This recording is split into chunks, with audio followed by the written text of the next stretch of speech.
শফিকুল, সালাউদ্দিন আহমদ যমুনায় প্রবেশের আগে আপনাদের সাথে কথা বলেছে সাংবাদিকদের সাথে। বৈঠকে কি কি বিষয় আলোচনা হতে পারে কি বললেন তিনি?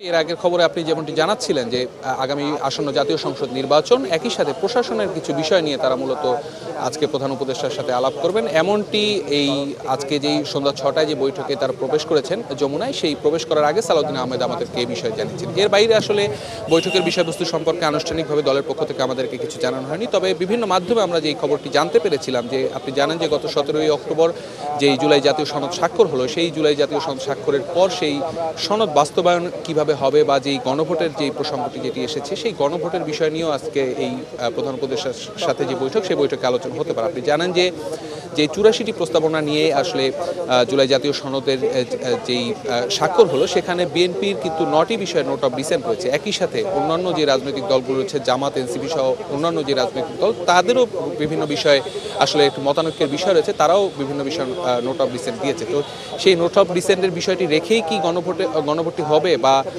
সেটি বাদ দিয়ে হবে, এইসব বিষয় নিয়ে মূলত আজকের এই বৈঠকে আলোচনা হতে পারে। আপনি জানেন যে এই জুলাই জাতীয় সনদ স্বাক্ষরের পর কিন্তু বিশেষজ্ঞ টিমের সাথে যেই ঐকমত্য কমিশনের যে সদস্য, তারা কিন্তু দফায় দফায় বৈঠক করেছেন এবং সেই বৈঠকে কিভাবে এটি বাস্তবায়ন করা যায় সেসব বিষয় নিয়ে আলোচনা হয়েছে। সেই বিষয়গুলো প্রধান উপদেষ্টা বিএনপিকে আজকে এই বৈঠকে জানাতে পারে। তবে আমরা যেটি জানতে পেরেছি যে মূলত আগামী জাতীয় সংসদ নির্বাচন এবং প্রশাসনের কিছু বিষয় নিয়ে প্রধান উপদেষ্টাকে অবহিত করা বা তার সাথে আলাপ আলোচনা করার জন্য বিএনপি প্রধান উপদেষ্টার সময় চেয়েছিলেন এবং সেই সময়ের প্রেক্ষিতেই আজকের সন্ধ্যা 6টায় এই সময়টি নির্ধারণ করা হয়েছে।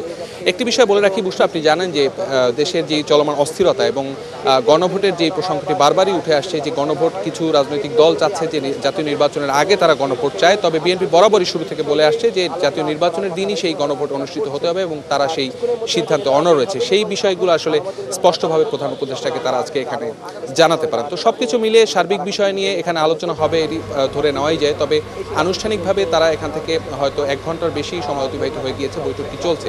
বৈঠক শেষে বের হওয়ার পরে হয়তো আরো বিস্তারিত এখানে বিএনপি মহাসচিব আমাদেরকে ব্রিফ করার পরে। শফিকুল, অনেক ধন্যবাদ আপনাকে, আপনি আছেন সেখানে। বৈঠকের সবশেষ জানতে নিশ্চয়ই আমরা আবারও ফিরবো আপনার কাছে।